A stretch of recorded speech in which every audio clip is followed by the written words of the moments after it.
రాష్ట్రానికి పెట్టుబడులు తీసుకురావడంలో భాగంగానే ముఖ్యమంత్రి రేవంత్ రెడ్డి అదానిని కలిశారని మంత్రి జూపల్లి కృష్ణారావు స్పష్టం చేశారు. 2018 అసెంబ్లీ ఎన్నికల సమయంలో బీఆర్ఎస్ అనేక హామీలు ఇచ్చిందని, అందులో ఒక్కటి కూడా పూర్తిగా అమలు చేయలేకపోయిందని ఎద్దేవా చేశారు. గాంధీభవన్లో ఆయన కాంగ్రెస్ ప్రభుత్వంపై బీఆర్ఎస్ విమర్శలు చేయడాన్ని తీవ్రంగా ఖండించారు. గతంలో ప్రతిపక్షాలు బీఆర్ఎస్ ను 2 ఏళ్ల తర్వాత విమర్శిస్తే 2 ఏళ్ల పసికందును విమర్శిస్తారా అని వాపోయినట్లు గుర్తు చేశారు.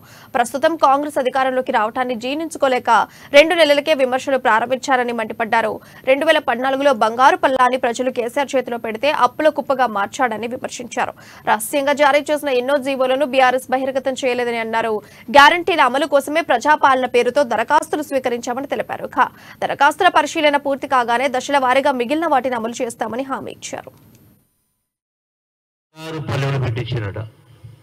కాంగ్రెస్ పార్టీకి అధికారం అంటే రాష్ట్ర ఖజానా అంటే ఇంతకంటే జూటా మాట ఉన్నాయా?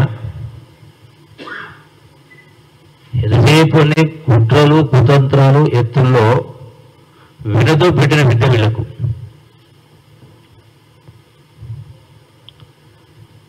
ఆనాడు ధనిక రాష్ట్రాన్ని మీ చేతిలో అప్పచెప్తే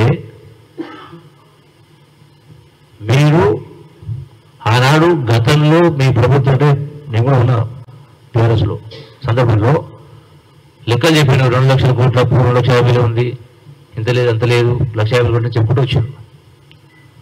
ప్రజలు కూడా నమ్మారు, అందరూ నమ్మారు. వాస్తవంగా ఎందుకు మీరు ఎక్కడ కూడా ఏ జీవోలు ఇష్యూ చేసినా ఆన్లైన్లో పెట్టలే, అంటే దాచిపెట్టి మూసిపెట్టారు. చాలా విషయాలు దాచిపెట్టి మూసిపెట్టారు, అంటే ప్రజలు తెలియకుండా ఉండాలి. తీరా మొన్న శాసనసభలో మీ నిర్వాహకమేందో మీ శర్వాకమేందో శాసనసభలో బట్టబయలైంది. 7 లక్షల కోట్ల అప్పు. అట్లనే మళ్ళీ ఇది కాకుండా విద్యుత్ సంస్థల అప్పు 81,000 కోట్ల రూపాయలు. ఈ 7 లక్షల కోట్ల అప్పుకే సంవత్సరానికి బహుశా సబ్జెక్టు కరెక్షన్ 40,000 కోట్ల పైచలకు వడ్డీ కట్టే